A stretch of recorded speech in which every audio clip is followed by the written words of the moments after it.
Hello my dear friends, आप सभी का हमारे चैनल बीटीयूपी स्टडी पॉइंट में स्वागत है। दोस्त, आपकी जो क्लासेस चल रही थी बायोलॉजी से क्लासिफिकेशन ऑफ एनिमल किंगडम, पिछले दोस्त हमने 3 क्लासेस में थ्योरी के बहुत से इम्पोर्टेंट सारे पॉइंट को हमने कवर करते हुए यहाँ पे थ्योरी के क्लास को कंप्लीट किया है। आज से दोस्त आपका एमसीक्यू टाइप के क्वेश्चन स्टार्ट हो रहा है। इसमें दोस्त हमने 2 पार्ट में इसको डिवाइड किया हुआ है। फर्स्ट आज आपका चल रहा है जिसमें हम एमसीक्यू टाइप के क्वेश्चन को सॉल्व करेंगे, और इसमें दोस्त वही क्वेश्चन को ऐड किए हुए हैं जो कि हमने पिछले आपको प्रीवियस 3 क्लासेस में थ्योरी के जो भी इम्पोर्टेंट पॉइंट हमने बताए हैं, क्वेश्चन भी दोस्त आपका उसी से रिलेटेड होगा। टोटल दोस्त इस वीडियो में मैं आपको आज के 20 एमसी क्वेश्चन सॉल्व कराऊंगा। 20 आपके एमसीक्यू टाइप के क्वेश्चन यहाँ पे देखने को मिलेंगे। आप लोग दोस्त इसका आंसर आप हमें लास्ट में बताइएगा कि कितने क्वेश्चन को आप सॉल्व कर पा रहे हैं। दोस्त, अगर आपने क्लासेस को देखा है पहले, दूसरे, तीसरे को, तो आप इन सभी क्वेश्चन को आसानी से सॉल्व कर पाएंगे। हमें दोस्त कमेंट करके आप ज़रूर बताइएगा कि कितने क्वेश्चन इसमें से सॉल्व कर पाए हैं।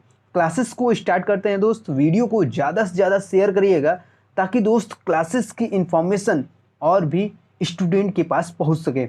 फर्स्ट क्वेश्चन की ओर चलते हैं दोस्त। हमारा आज का जो पहला क्वेश्चन है वेरी इजी है, और मैंने आपको ये बताया हुआ है कि वीनस फूलों की टोकरी किसका आपका साधारण नाम है। ठीक है, तो ये चीज़ दोस्त हमने आपको बताया भी है। कहाँ पे बताया है वो आपका संघ पोरीफेरा, जब वहाँ पे बताया था मैंने, उस टाइम आपको बताया था। इसके दोस्त हमने आपको बताया था क्लासिफिकेशन में बताया था दोस्त कि जो वीनस फूलों की टोकरी किसका साधारण नाम है, तो ये आपका यूप्लेक्टिला। क्या दोस्त? यूप्लेक्टिला। ये आपका बी जो आंसर है वो बिल्कुल ही यहाँ पे राइट होगा। ये आपका कहाँ पे मैंने बताया था? संघ पोरीफेरा, जब मैं स्पंज के क्वेश्चन वहाँ पे करा रहा था तो। ठीक है, वहाँ पे मैंने कैरेक्टर के भी बारे में बताया। आगे क्वेश्चन आपको कैरेक्टर से भी रिलेटेड मिलेगा यहाँ पे। तो वीनस फूलों की टोकरी किसका साधारण नाम है, तो इसका करेक्ट आंसर जो होगा दोस्त ऑप्शन का बी होगा, यूप्लेक्टिला इसका आंसर होगा। ठीक है, अगले दोस्त नेक्स्ट क्वेश्चन की ओर चलते हैं। हमारा अगला क्वेश्चन है दोस्त, स्पंजों का लक्षण क्या है। तो दोस्त हमने कैरेक्टर्स के बारे में आपको बताया था, वेरी इंपॉर्टेंट है। स्पंजों के बारे में मैंने आपको डिटेल से समझाया है। फिर से एक बार मैं आपको बता देता हूँ, जो भी आपके स्पंज होते हैं ये सभी कैसे होते हैं? जलीय होते हैं, और अधिकांशतः क्या होते हैं? समुद्री होते हैं। ठीक है, समझ गए। और इनका जो शरीर होता है दोस्त वो आपका छिद्र युक्त होता है। इनमें छिद्र भी आपका 2 टाइप के होते हैं। कौन कौन से? पहला आपका आस्टिया होता है, दूसरा आपका आस्कुलम होता है। याद रखिएगा, एंट्रेंस एग्जाम में पूछता है दोस्त, ध्यान दीजिएगा। इसमें स्पंज 2 होते हैं दोस्त, इनमें अलैंगिक और लैंगिक दोनों प्रकार से ही जनन करते हैं। ये भी इंपॉर्टेंट क्वेश्चन है। स्पंज से रिलेटेड कहीं से भी दोस्त आपका क्वेश्चन बन रहा है एंट्रेंस एग्जाम में, तो आप आसानी से क्वेश्चन को सॉल्व कर पाएँ। इसीलिए दोस्त हमने आपको थ्योरी पहले कंप्लीट कराया है, ताकि अगर उस टॉपिक से कहीं भी क्वेश्चन आ रहा है तो आप उस क्वेश्चन को दोस्त आसानी से सॉल्व कर पाए। ये तो रहा दोस्त आपका स्पंज के बारे में। आ जाते हैं, हमारा जो क्वेश्चन पूछ रहा था उस पे आ जाते हैं। इसमें आपका पूछ रहा था स्पंजों का लक्षण। तो स्पंजों का लक्षण ऑप्शन ए है दोस्त यहाँ पे जलीय, ऑप्शन बी है यहाँ पे स्थलीय, ऑप्शन सी है आपका छिद्र युक्त शरीर, और ऑप्शन डी जो है सजीव तथा निर्जीव के बीच की कड़ी। तो इसमें से जो आपका करेक्ट आंसर होगा वो होगा ऑप्शन का सी, छिद्र युक्त शरीर इसका आंसर होगा। इसमें आपका सभी जली होते हैं, और कैसे जली होते हैं? तो वो आपका समुद्री जली होते हैं। ठीक है, जली आपका नहीं होते, जली के अंतर्गत आपका समुद्री जली यहाँ पे बोलेगा, तो आपका इसका करेक्ट आंसर होता ऑप्शन का ए। लेकिन यहाँ पे छिद्र युक्त शरीर आपका स्पंजों का मुख्य आपका क्या है? कैरेक्टर्स है।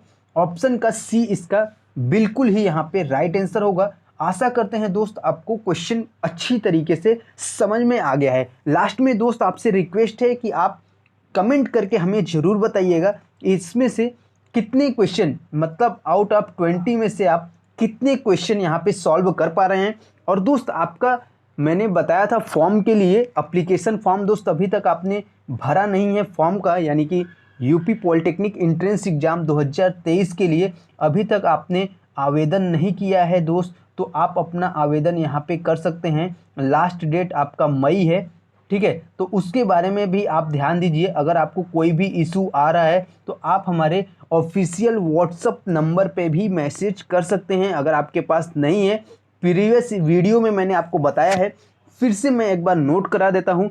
अगर आपको फॉर्म से रिलेटेड कोई भी क्वेरी हो, कोई इन्फॉर्मेशन चाहिए दोस्त, आपको समझ में नहीं आ रहा है, तो आप हमारे ऑफिशियल व्हाट्सएप पे भी नंबर मैसेज कर सकते हैं। नंबर है दोस्त आपका 7393405557, ठीक है। ये आपका ऑफिशियल व्हाट्सअप नंबर है, इससे आप दोस्त डायरेक्ट जुड़ सकते हैं। हमारा दोस्त टेलीग्राम पे पेज भी है, मैं इस PDF इसका दोस्त जो है वो वहाँ पे प्रोवाइड करा दूंगा। वहाँ से लेकर दोस्त आप अपने तैयारी को और भी बेटर बना सकते हैं। चलते हैं दोस्त अगले क्वेश्चन की ओर। तो अगला हमारा थर्ड क्वेश्चन है, कॉलर कोशिकाएं पाई जाती है। तो कॉलर कोशिकाएं दोस्त किस में पाई जाती है? वो भी हमारे किस में, स्पंजों में ही हमारी कॉलर कोशिकाएं पाई जाती है। वेरी इंपॉर्टेंट है, इसको भी आप लोग नोट करते रहिएगा। अगले दोस्त क्वेश्चन की बात करते हैं। फोर्थ नंबर क्वेश्चन है दोस्त, पोरिफेरा में कंकाल का निर्माण करने वाली कोशिकाएं होती हैं। तो इसमें आपका कौन सी कोशिका होती है? किसमें? पोरिफेरा में कंकाल का निर्माण करने वाली। तो उस कोशिका का क्या नाम है?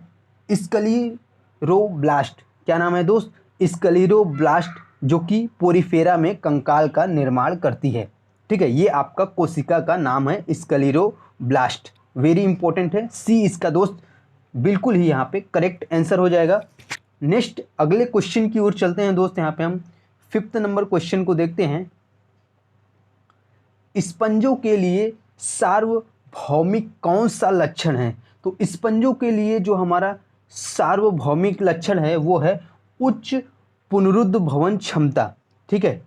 कौन सा? उच्च पुनरुद्ध भवन क्षमता, जो कि स्पंज के लिए सार्वभौमिक लक्षण है, यूनिवर्सल आपका कैरेक्टर है, ठीक है। तो ये आपका करेक्ट आंसर ऑप्शन का डी हो जाएगा यहाँ पे। अगले दोस्त नेक्स्ट क्वेश्चन की ओर चलते हैं। इससे पहले दोस्त मैं आपको 1-2 पॉइंट बताऊंगा, उसको भी दोस्त आप नोट कर लीजिए, वेरी इंपॉर्टेंट है, ठीक है। वो मैं आपको स्पंज से रिलेटेड बताऊंगा। तो स्पंज और फ्रीताकीमी गुहा, ये आपके गुहा रहित जंतु होते हैं, ठीक है। स्पंज और फीताकृमि दोनों आपके कैसे? गुहा रहित जंतु होते हैं, ठीक है। वेरी इंपॉर्टेंट है, इसे नोट कर लीजिए। 1-2 क्वेश्चन मैं आपको और बताऊंगा, जैसे हाइड्रा में आपका मस्तिष्क नहीं पाया जाता है, ठीक है। वो मैंने आपको हाइड्रा के बारे में अभी पिछले प्रीवियस क्लासेस में मैंने आपको बताया था, वो भी आपका वेरी इंपॉर्टेंट है, ठीक है। अगला दोस्त क्वेश्चन पे चलते हैं, और उसके साथ ही मैं आपको पॉइंट भी बताता रहूँगा, उसको भी दोस्त आप नोट करते रहिएगा। अगला क्वेश्चन है, दंश कोशिका क्या है?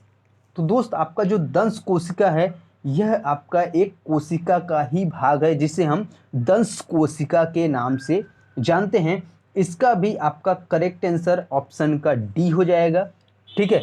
इसमें दोस्त आपके, जैसा कि मैंने आपको अभी प्रीवियस में दोस्त आपको उपसंघ बताया था प्रीवियस क्लासेस में, उससे पहले चलते हैं दोस्त, तो आपको संघ बताया था, ठीक है। तो इन सभी संघों से रिलेटेड आपको क्वेश्चन एंट्रेंस एग्जाम में पूछे जाते हैं, तो इसमें ध्यान दीजिएगा, ठीक है।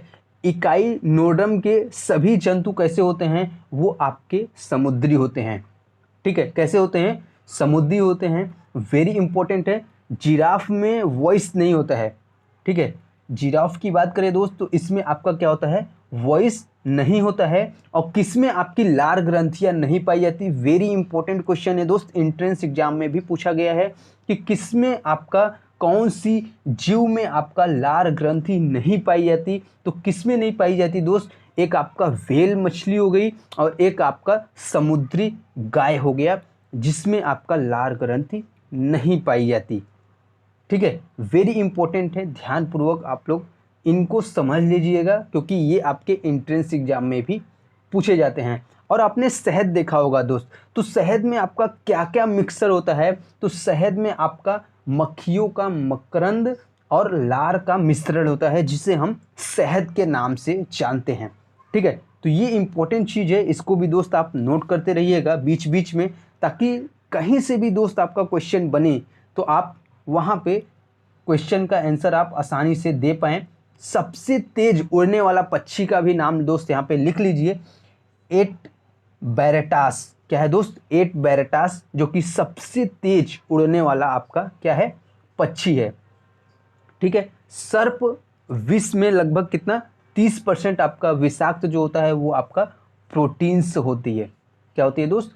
प्रोटीन्स होती है। अगर हम बात करें दोस्त यहाँ पे भारत में किंग कोबरा विश्व का एक अकेला ऐसा सर्प है जो कि घोंसला बनाता है, और कोई भी सर्प आपका घोंसला नहीं बनाता है। और इसका जो विष है वो डायरेक्ट हमारे तंत्रिका तंत्र को प्रभावित करती है। डायरेक्ट कहाँ? तंत्रिका तंत्र को प्रभावित करती है। ठीक है, बहुत ही डेंजर। समझ में आ गया दोस्त आपको? अगले दोस्त हम क्वेश्चन की ओर चलते हैं। 7 नंबर क्वेश्चन पे आते हैं हमारे टॉपिक पे। हाइड्रा में जनन किसके द्वारा होता है? तो वेरी इंपॉर्टेंट है दोस्त आपका, हाइड्रा में जनन आपका लैंगिंग और अलैंगिक के द्वारा होता है। हाइड्रा के बारे में दोस्त बताया था, हाइड्रा में आपका मस्तिष्क नहीं पाया जाता। ठीक है, अगले दोस्त क्वेश्चन की ओर चलते हैं। इसका आपका करेक्ट आंसर यहाँ पे डी हो जाएगा। नेक्स्ट अगला दोस्त 8 नंबर क्वेश्चन देखते हैं। 8 नंबर क्वेश्चन है, लड़ाई का पुर्तगाली जहाज है। तो लड़ाई का आपका पुर्तगाली जहाज क्या है? फाइसिलिया। ठीक है, करेक्ट आंसर दोस्त इसका ऑप्शन का ए हो जाएगा। अगले दोस्त नेक्स्ट हम अपने क्वेश्चन पे चलते हैं। 9 नंबर क्वेश्चन है हमारा, हिप्नोटॉक्सिन का निर्माण किसके द्वारा होता है? वेरी इंपॉर्टेंट क्वेश्चन है। तो दंश कोशिकाओं के द्वारा ही हमारा हिप्नोटॉक्सिन का निर्माण होता है। करेक्ट आंसर दोस्त ऑप्शन का सी हो जाएगा। वेरी वेरी इंपॉर्टेंट क्वेश्चन है, नोट कर लीजिएगा। अगले क्वेश्चन की ओर चलते हैं दोस्त। हमारा 10 नंबर क्वेश्चन है, बहुनाल कोरल यानी कि ऑर्गन पाइप कोरल क्या है? तो जो आपका ऑर्गन पाइप कोरल है ये हमारा ट्यूबिपोरा है। क्या है दोस्त? ट्यूबिपोरा है organ pipe coral. Correct answer दोस्त इसका ऑप्शन का बी हो जाएगा। अगले दोस्त हम क्वेश्चन की ओर चलते हैं, 11 नंबर क्वेश्चन की ओर। तो 11 नंबर फिर से क्वेश्चन आ गया हाइड्रा से रिलेटेड। तो हाइड्रा की शरीर गुहा क्या कहलाती है? तो ध्यान दीजिएगा, हाइड्रा की शरीर गुहा एक तो आपका आंतर गुहा कहलाती है, और एक आपका क्या कहलाता है? जठर वाहिनी गुहा। तो इसमें दोस्त ऑप्शन में आपका आंतर गुहा दिख रहा है, और नीचे आपका सी में आपका जठर वाहिनी गुहा दिख रहा है, इसलिए आपका डी यहाँ पे करेक्ट आंसर हो जाएगा। यानी ए और सी, आंतर गुहा और जठर वाहिनी गुहा, ये आपका हाइड्रा की शरीर गुहा कहलाती है। ठीक है, समझ में आ गया दोस्त? 11 नंबर क्वेश्चन का आपका ऑप्शन यहाँ पे डी हो जाएगा। ए और सी दोनों ही इसके बिल्कुल ही करेक्ट आंसर हो जाएंगे दोस्त। यहाँ पे अगले क्वेश्चन की हम यहाँ पे बात कर लेते हैं। अगला दोस्त हमारा क्वेश्चन है, जैली मछली किस वर्ग से संबंधित है? तो ये मैंने आपको बताया है, साइफोजोआ वर्ग से संबंधित है जैली मछली। ठीक है, क्लासेस में भी दोस्त हमने आपको बताया था कि इसकी जो आपका जैली मछली है किससे संबंधित है? ये आपका साइफोजोआ। किससे दोस्त? साइफोजोआ से रिलेटेड है। अगले दोस्त नेक्स्ट हम अपने अगले क्वेश्चन पे जाते हैं। अगला हमारा क्वेश्चन है आज का 13 नंबर क्वेश्चन, निम्न में से कौन एक सिलेंट्रेट है? तो इसमें से सिलेंट्रेट आपको पूछा है। ठीक है, तो सिलेंट्रेट कौन सा है दोस्त? ऑप्शन आपको 4 दिया हुआ है, समुद्री पैन है, समुद्री मछली है, समुद्री अर्चिन है, और समुद्री खीरा है। तो करेक्ट आंसर दोस्त ऑप्शन का ए होगा, समुद्री पैन जो है वो आपका क्या है? एक सिलेंट्रेट है। ठीक है, अगले क्वेश्चन पे आते हैं। 14 नंबर क्वेश्चन को देखते हैं दोस्त। यहाँ पे फीता कृमि पोषक से अपना भोजन किसके द्वारा प्राप्त करते हैं? तो जो आपके फीता कृमि पोषक से अपना भोजन किसके द्वारा प्राप्त करते हैं? तो वो हमारा अध्यावरण से अवशोषण। ठीक है, अध्यावरण से अवशोषण के द्वारा अपना भोजन प्राप्त करते हैं। करेक्ट आंसर दोस्त इसका ऑप्शन का सी हो जाएगा यहाँ पे। अगले दोस्त नेक्स्ट क्वेश्चन की बात करते हैं हम। यहाँ पे 15 नंबर क्वेश्चन की बात करते हैं, यकृत फ्लूक यानी कि लीवर फ्लक का मध्य पोषक क्या है? तो लीवर फ्लक का जो मध्य हमारा पोषक है क्या है? स्नेल है, यानी कि घोंघा। सी दोस्त इसका बिल्कुल ही यहाँ पे करेक्ट आंसर हो जाएगा। अगले दोस्त हम यहाँ पे नेक्स्ट क्वेश्चन की बात करते हैं। अगला क्वेश्चन है 16 number question, flame cell. Flame cell के बारे में दोस्त हमने आपको बताया था क्लासेस में, बहुत ही अच्छी तरीके से वहाँ पे समझाया भी था।